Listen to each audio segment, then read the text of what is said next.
Baymak Duatek Compact cihazımızın anakartı elimize ulaştı. Kartımızın arızası F02E02 hataları. F02 sıcaklık sensör hatası, E02 sahte alev oluşumu.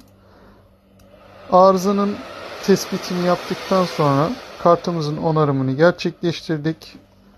Testini yapıyoruz. Cihazımız ateşledi, iyonunu gördü. Daha sonrasında sıcak suda kontrolünü gerçekleştiriyoruz. Sıcak suda da alev boyu yükseldi. Fan devrimiz arttı.